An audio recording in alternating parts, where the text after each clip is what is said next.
Now, a story that most of the papers carried over the weekend is that of 66-year-old Elizabeth Adney, who is set to become Britain's oldest mother. It's been reported that she's around 8 months pregnant and may have undergone IVF abroad, as so many UK clinics won't treat women over 50.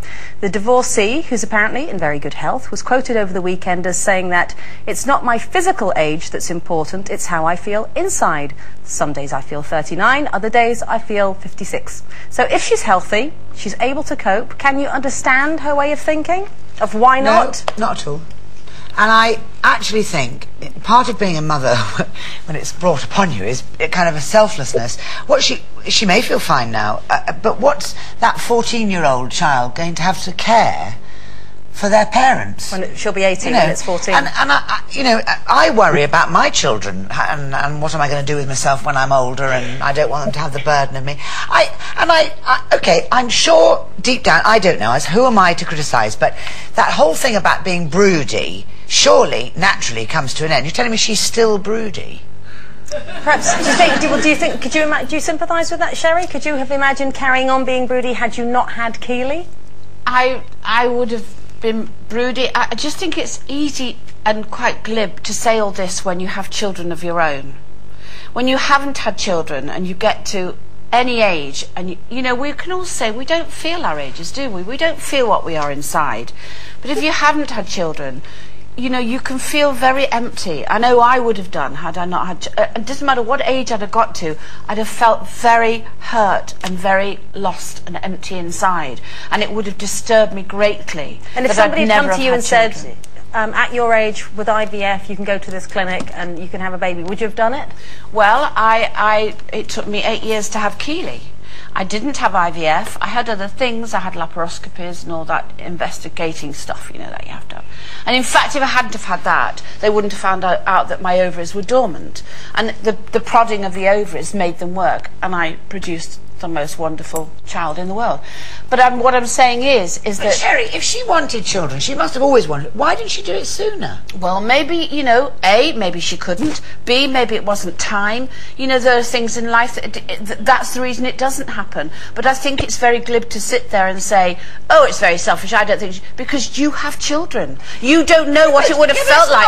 It's not actually about her age, is it, really? When you think about it, there are loads of women who just want a child and go and have one, you know, whether they can or not. You know, what singles her out? There's no guarantees. Everyone says, oh, she's selfish, she might be, you know, she might die soon because she's 66 and she's going to be... She could die, she could live till she's 100, you know. You might have a baby at 30 and something could happen equally the same. What I don't like about it, what I really hate about it, is it goes absolutely against everything that nature says. And the problem is, I can understand how she is thinking, because quite simply now people have this sense of entitlement, like, because we can, we should, you know, and nobody is taking notice of the natural things that happen to people that, you know, for some reason stop you or prevent you from having kids. And I know there's going to be a lot of people out there go, well, you don't know what it's like, you don't want them.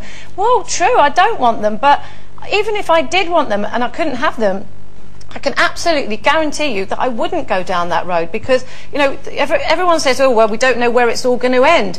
This is only part of it. You know, there's an older woman than her who's got a baby, and it's wrong. It's totally naturally wrong. The menopause happens for a reason, and it's because you can't cope, your body can't cope, things are wrong at that age. And I mean, I understand that desire. I don't like it. I think the desire to, the sort of the instinct to mother and to nurture is very, very strong with him, so I completely understand. And perhaps for whatever reason, it just hasn't happened for her. However, it should be about the desire to mother, not the desire to be pregnant and reproduce your own child, I think. And a 66-year-old woman who I believe has a great job and a great career, she doesn't have a partner, but she's in a good sort of place in her life, would be a tremendous foster parent. Yeah, adoptive parent to a 10, 12, 14-year-old. Yeah. She has got an enormous amount to offer an older child or several older children fostering. Why does she have to do this? Why does she have the need to reproduce at 66? The awful thing is that, you know, I mean, men can go on having children forever. I mean, my ex-husband, for all I know, has another family. And I couldn't and can't. Nobody and said life is fair, though. You know, you can't. No, what I'm saying is, so we can't condemn someone. I think we're generalising too much. We don't know this woman might have had problems and now just happens to have been able to have a child.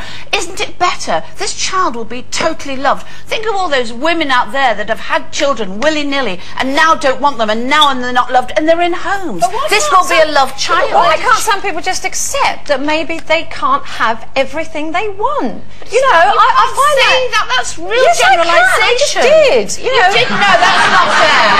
That is not fair but to you say can't. that. There's another human being involved here. There's a little baby that's been created that had no say in any of this. Yeah. You know, I think it's... Let's hope it doesn't catch on, eh? We're quite crowded as it is.